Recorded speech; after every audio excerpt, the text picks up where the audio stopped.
બાળક ધોરણ 9 માં અભ્યાસ કરતું હોય અને એના 70% હોય, 70% ઉપર હોય તો એની માર્કશીટ જમા કરાવવાની રહેશે અને ડાયમંડ ગ્રુપ તળપદા કોળી સમાજ વતી ઇનામ વિતરણ તારીખ જાહેર થઈ છે.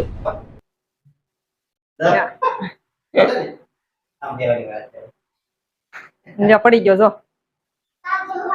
પાસ આવી ગઈ. ટાટા કઈ ચાલ ગ્રંથભાઈ બાળ મંદિરે આવી ગયા છે. રજા પડી ગઈ ને, ચાલો તો ઘેર બીજું.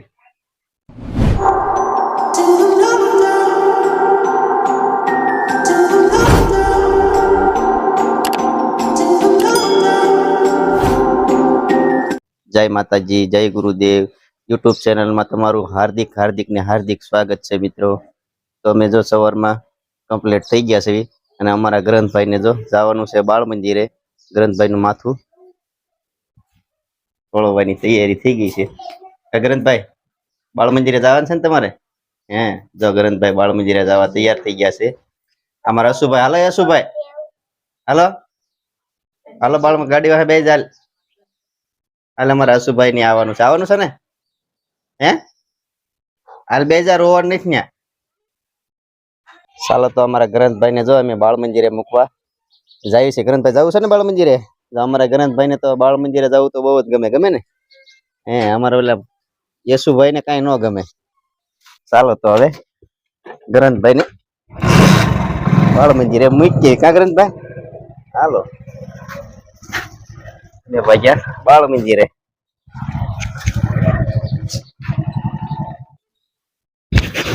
ગંતુભાઈ બાળ મંદિરે આવી કોઈ નહીં થયું જી? કોઈ નહીં થયું? બેસી જાઓ. ટાટા કઈ ચાલ. ગ્રંથભાઈ બાળ મંદિરે આવી ગયા છે. ચાલો તો મારે આજે જવાનું છે સમેટીએ વસ્તુ લેવા. અમે તો સમેટી કેવી અનાજની દુકાન તો કેમ કેતું હોય ત્યાં પણ વસ્તુ અમારે લેવા જવાની છે.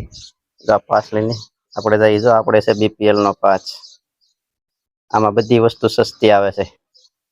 ખાંડ આવે છે, ઘઉં આવે છે, ચોખા આવે છે, ચણિયા આવે છે, દાળ આવે, બધું આવે આમાં.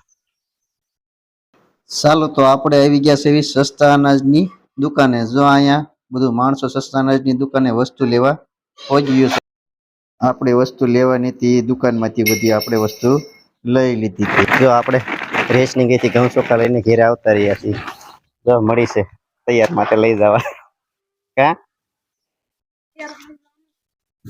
જા 2 બાસકા આવ્યા છે ઘઉં ચોખા. એની કિંમત માત્ર 77 રૂપિયા છે. 77 રૂપિયામાં બધી વસ્તુ આવી ગઈ છે BPL પાસ વાળાને. અહીંયા જો એમ ઘઉં ચોખાનું કામગીરી હરખી કરી રહ્યા છે તો બેનું રિસેટમાં આવી ગઈ છે. જો અમારા પિન્સી બેન ને ફનાબેન જો આજ બુધવાર છે કઈ ડ્રેસ પહેર્યો નથી. કા પિન્સી બેન? અમારા ફનાબેન કા?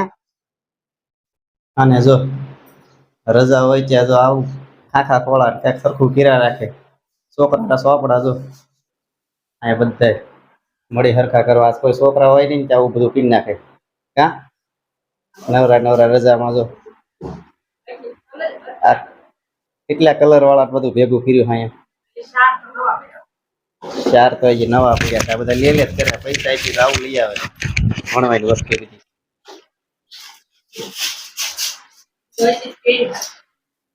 કચરો બધો ભેગો કરી દીધો. હવે હાલે ન હાલે એ બધું આમ જ ભેગું કરે. કા નાખી દેવું છે. રસોડામાં જો રસોઈ બનાવવાની કામગીરી ચાલુ થઈ ગઈ છે. તો જોયું આપણે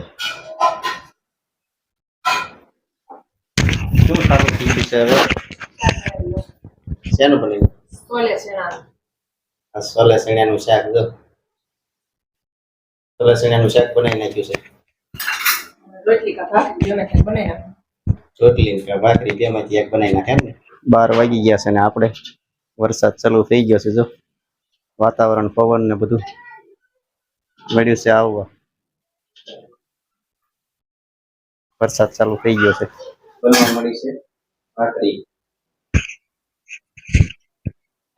બનાવી. આજ તો કઈ રોટલી ન બનાવી ઉતાવળી હતી એમાં. એની તમે ખાટું ભાખરી બનાવી. તમારે એક રોટલી ભાત. તમારે એક ખાટું રોટલી બનાવી નાખી. મારી એક ખાટું રોટલી. મારી એક ખાટું ન બનાવી એવું છે ને. આજ ન બનાવી. ઉતાવળી હતી એમાં ન બનાવી.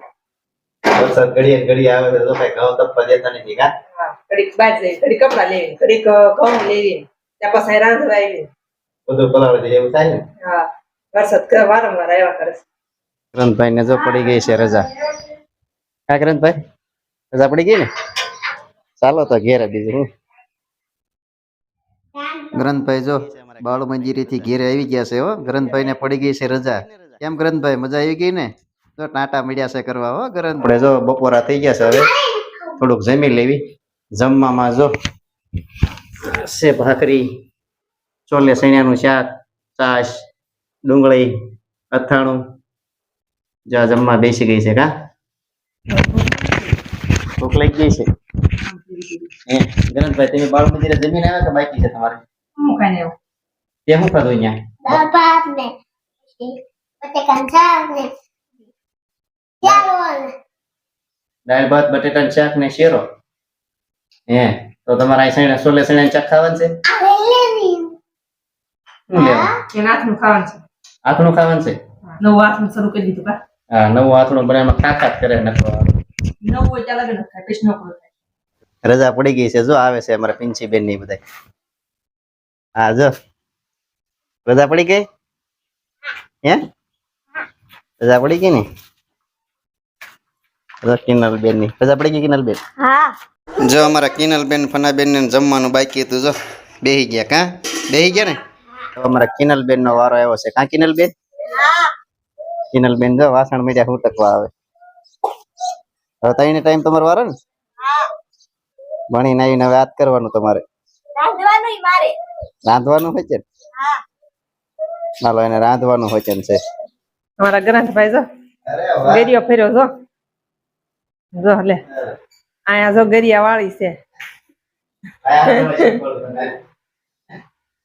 હાથ જાળી હાથ જાળી કાચ જાળી હાથ જાળી લેતા પેલા ગ્રંથભાઈ જેવડા હતા ગ્રંથભાઈ તને હાથ જાળી લેતા આવડે ને તો નાનો છે છે નાનો હતો તે આવડતું હવે નથી આવડતું આમ કહેવાની વાત છે જો પડી ગયો જો જો પાસ આવી ગઈ ધોરણ 9 માં અભ્યાસ કરતું હોય અને એના 70% હોય 70% થી ઉપર હોય તો એની માર્કશીટ જમા કરાવવાની રહેશે અને ડાયમંડ ગ્રુપ તળપદા કોળી સમાજ વતી ઇનામ વિતરણ તારીખ જાહેર થઈ છે એમની તારીખ છે 4/8/2024 તો આ તારીખે એની ઇનામ વિતરણ છે તો આપણું બાળક પાલીતાણા તાલુકો લાગતો હોય તો એ અવશ્ય એનું ફોર્મ રજીસ્ટ્રેશન કરાવજો એની ઝેરોક્સ આપજો અને ઝેરોક્સની પાછળ એનું નામ અને એનો નંબર લખજો અને જો બાળક મેરિટમાં ફર્સ્ટ આવ્યું હોય તો એને ઇનામ વિતરણ ટ્રોફી મળશે તો એનું સ્વાગત પણ કરવામાં આવશે એટલે ખાસ કરીને બાળકને સાથે લેતા આવજો અને બાળકના માતા પિતા સાથે જ આવજો હાલો તો અમે આ વિડીયોને અહીંયા એન્ડ કરીએ છીએ તો અમારો વિડીયો તમને જો ગમ્યો હોય તો એક લાઈક કરજો શેર કરજો અને સબસ્ક્રાઇબ કરજો અને જો અમારી ચેનલ ઉપર નવા હોય તો સબસ્ક્રાઇબ કરવાનું ભૂલતા નહીં હવે મળશું એક નવા બ્લોગમાં ત્યાં સુધી બાય બાય